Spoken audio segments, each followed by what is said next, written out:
Hello students, welcome back to physics class. Students, आज हम यहाँ पे पेपर वन की यूनिट 4 कर रहे हैं। ठीक है, यूनिट थर्ड मैंने आपको जैसे बताया था लास्ट लेक्चर के अंदर कि हम पहले ये कर लेते हैं।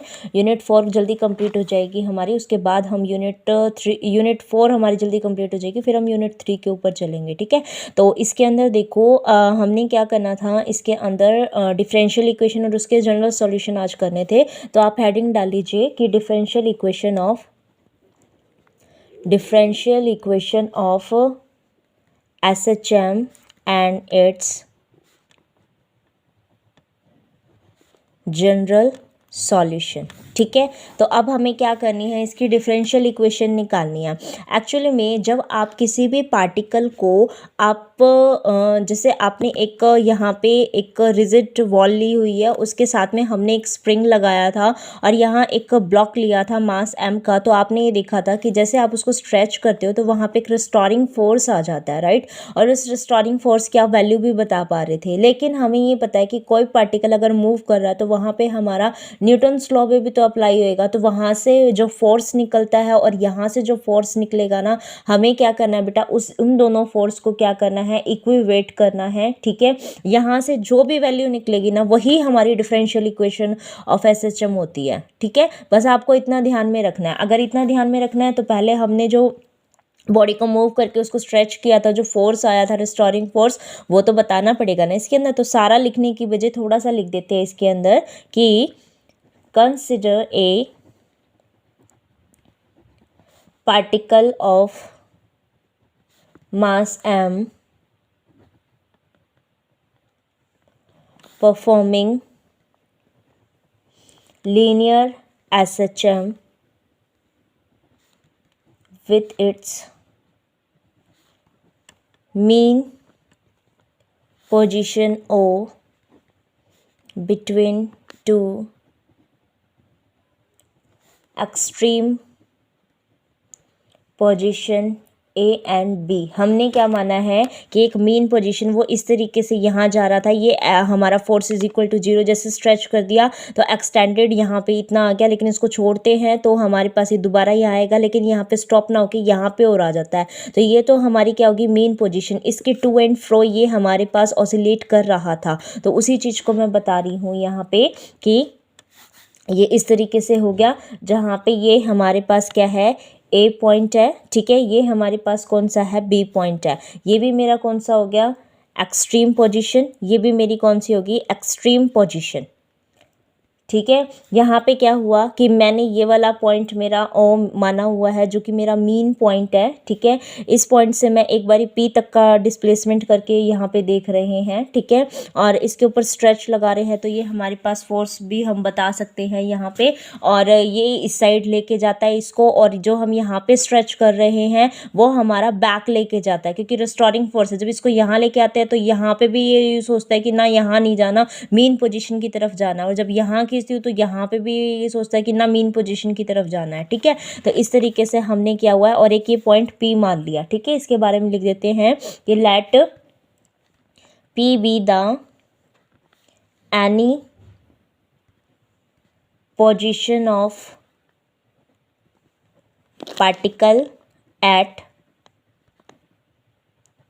distance x from point O. F be the force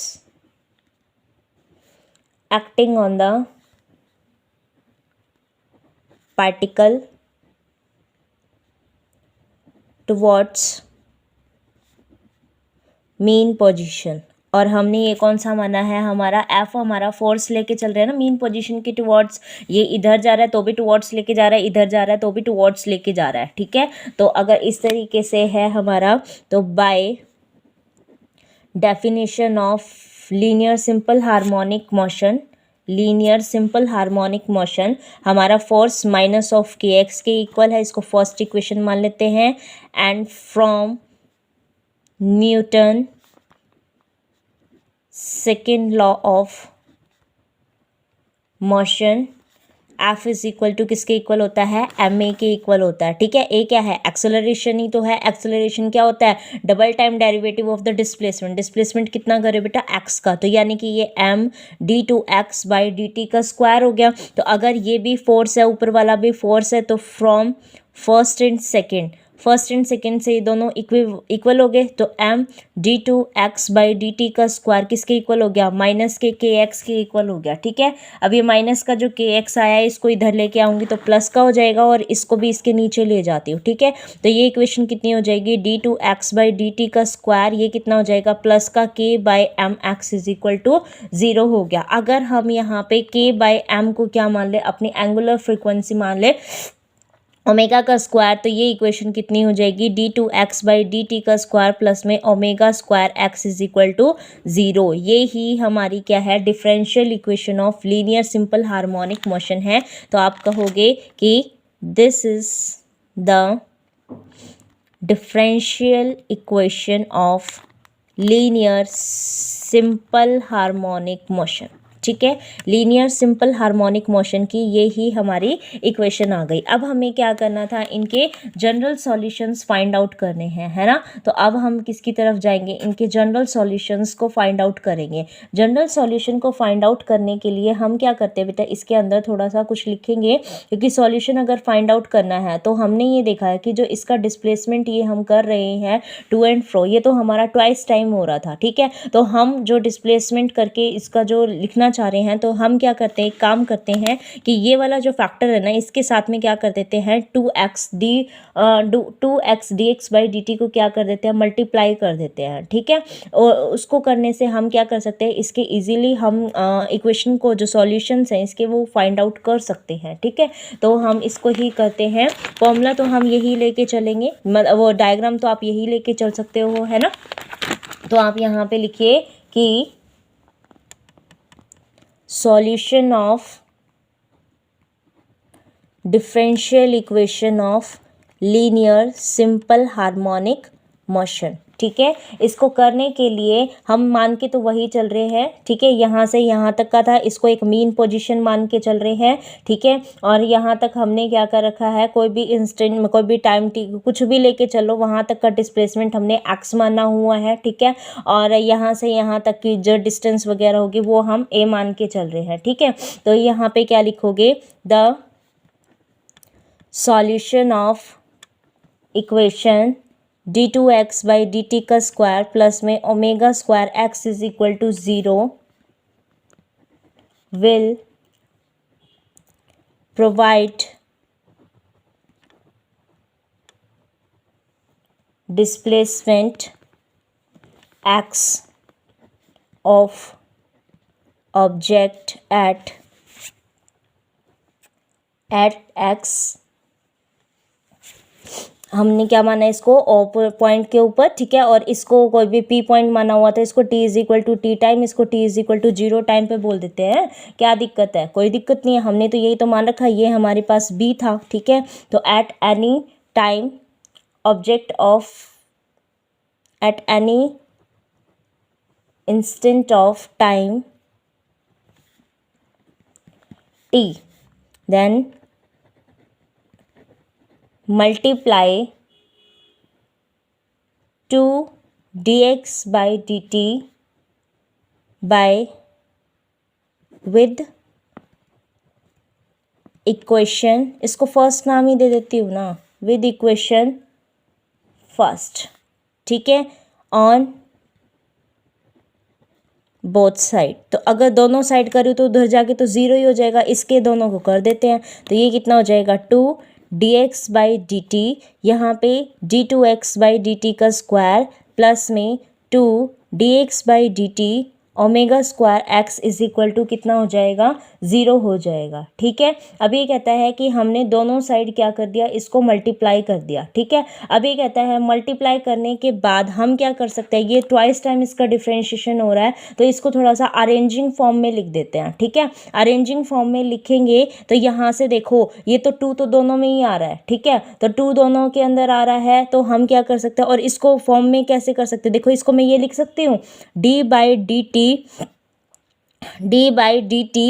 dx/dt का होल का स्क्वायर। देखो इसका डिफरेंशिएशन करूँगी तो 2 आगे आ गया, dx/dt आ गया, फिर dx/dt का दोबारा करूँगी तो d2x/dt का स्क्वायर, यानी ये इतना हो गया। ठीक है, प्लस में हम यहाँ पे क्या लिख सकते हैं, omega square d/dt of x का स्क्वायर। ठीक है, लिख सकती हूँ ना, omega square d/dt of x का स्क्वायर करूँगी तो 2 आगे आ गया, फिर x आ गया, और बस इतना ही आ गया, और dx का t के रिस्पेक्ट में करना तो dx/dt आ गया, इज इक्वल टू किसके इक्वल आ गया, आपका 0 के इक्वल आ गया। इसका मतलब हम इस इक्वेशन को जो है वो इस फॉर्म में लिख सकते हैं। ठीक है, कौन सी फॉर्म में, इस फॉर्म में। अब क्या करते हैं इसके अंदर डिफरेंशिएट कर देते हैं विद रिस्पेक्ट, डिफरेंशिएट तो अपन ने कर रखा है, अब इसको सॉल्व करने, क्योंकि ये दोनों की दोनों टी के रिस्पेक्ट में डिफरेंशिएशन है, तो हम इंटीग्रेशन भी विद रिस्पेक्ट टू टी कर देते हैं। ठीक है, तो हमारे पास क्या आ जाएगा, इंटीग्रेशन या integrating both side with respect to T. अगर इंटीग्रेटिंग करते हैं दोनों साइड में तो आपको पता है इसके डिफरेंशिएशन है, डिफरेंशिएशन का इंटीग्रेशन उसी के रिस्पेक्ट में उसमें करना है, तो ये डिफरेंशिएशन इंटीग्रेशन के साइन को कैंसिल कर देगा। अगर कैंसिल करेगा तो यहाँ पे dx/dt का होल स्क्वायर सिर्फ इतना बचा। ठीक है, प्लस में अगर यहाँ पे करूँ तो ओमेगा स्क्वायर तो कांस्टेंट है, क्योंकि k/m ही तो था ओमेगा स्क्वायर। ठीक है, और यहाँ पे d/dt को इंटीग्रेशन के साइन के साथ लिखूंगी। देखो आप सबको पता है integration of d/dx of x करते हैं, ये सिंबल जो है वो इसको क्या करता है, कैंसिल आउट कर देगा। अगर डिफरेंशिएशन और ये इंटीग्रेशन दोनों साथ में है, एक दूसरे को कैंसिल आउट कर देते हैं, एक दूसरे के अपोजिट ही तो रिजल्ट देते हैं, तो कैंसिल आउट कर देंगे। ठीक है, ये भी कैंसिल आउट हो जाएगा, तो ये ओमेगा स्क्वायर एक्स का स्क्वायर किसके इक्वल हो जाएगा, इसका भी तो इंटीग्रेशन होगा। ठीक है, तो यहाँ पे क्या होगा, इंटीग्रेशन ऑफ 0 ऑफ dx करेंगे तो इसका तो 0 हो गया, लेकिन प्लस में c कुछ तो कांस्टेंट आएगा, तो यहाँ पे क्या आ जाएगा, आपका सी कांस्टेंट आ जाएगा। ठीक है, तो अगर ये सी कांस्टेंट आ रहा है, आप इसके अंदर बोल सकते हो कि सी इज़ द कांस्टेंट उसमें। ठीक है, तो अब हम क्या मान के चल रहे हैं इसके अंदर, हम मान के ये चल रहे हैं कि जो हमारा डिस्टेंस था पूरा का पूरा यहाँ से यहाँ तक का, वो कितना था, a था। ठीक है, तो मैं इसी के ऊपर यानी कि इसकी मीन पोजीशन पे निकालना चाह रही हूँ। अगर मैं मीन पोजीशन पे निकालना चाह रही हूँ तो वेलोसिटी तो मेरी कितनी होगी, यहाँ पे 0 आ जानी चाहिए ना, क्योंकि x इज इक्वल टू 0 है। इस पर कभी भी देखूँ तो मेरी 0 आनी चाहिए। ठीक है, वो बात अलग है, ये हो नहीं पाती तो आगे आ रहा है, लेकिन जाना तो वो इधर ही जा रहा है अपोजिट में करके, तो जितना इतना आया था उतना ही अपोजिट में गया, तो टोटल डिस्प्लेसमेंट कितना हो गया उसका, 0। डिस्प्लेसमेंट 0 हो गया तो वेलोसिटी कितनी हो जाएगी, 0 हो जाएगी। तो आप क्या लिखोगे, at x is equal to a। ठीक है, आपका जो डिस्टेंस था ये जो आप लेके चल रहे थे, अगर मैं ये पूरा a लेके चलूँ तो यहाँ पे मेरी वेलोसिटी कितनी है, 0। इसका मतलब dx/dt किसके इक्वल आ रहा है, आपका 0 के इक्वल आ रहा है। ठीक है, अगर dx/dt आपका 0 के इक्वल आ रहा है, इसको मैंने इक्वेशन नाम दे दिया सेकंड। तो फ्रॉम सेकेंड इक्वेशन हमारे पास सिर्फ क्या रिजल्ट आएगा, सेकेंड इक्वेशन से जो हमारा रिजल्ट आएगा खाली वो ओमेगा स्क्वायर। ठीक है, और x को भी मैं क्या पुट कर रही हूँ, a पुट कर रही हूँ, तो a square is equal to c आ जाएगा। ठीक है, ये हमारी थर्ड इक्वेशन, इसका मतलब मैं इसको यहाँ पे ये वैल्यू पुट कर सकती हूँ, राइट। तो इसका मतलब हमारा dx/dt का होल स्क्वायर किसके इक्वल हो जाएगा, प्लस में ओमेगा स्क्वायर आपका x का स्क्वायर, c की वैल्यू कितनी आ गई आपकी, ओमेगा स्क्वायर a स्क्वायर। जब भी c कॉन्स्टेंट फाइंड आउट करते हैं तो हमारे पास x टेंड्स टू 0 या कोई वैल्यू आपकी जो इनिशियल के उसमें है वहाँ की वैल्यू लेनी पड़ती है हमें। ठीक है, तो हमारे पास ये रिजल्ट आ गया। यहाँ पे dx/dt का होल स्क्वायर किसके इक्वल हो जाएगा, ओमेगा स्क्वायर। यहाँ से क्या कॉमन आ जाएगा, इसको भी इधर लेके जाऊंगी तो माइनस का a स्क्वायर, माइनस में कितना आ जाएगा आपका x का स्क्वायर आ जाएगा। इसका मतलब dx/dt का होल स्क्वायर किसके इक्वल आ जाएगा, आपका ओमेगा स्क्वायर, और यहाँ पे कितना आ जाएगा आपका इसके स्क्वायर, इसके इक्वल आ जाएगा। अब अगर मैं ये 2 हटाऊं तो इसका मतलब ये इसके रूट के इक्वल है, रूट के इक्वल है, इसका मतलब dx/dt किसके इक्वल हो जाएगा, omega under the root of a square minus में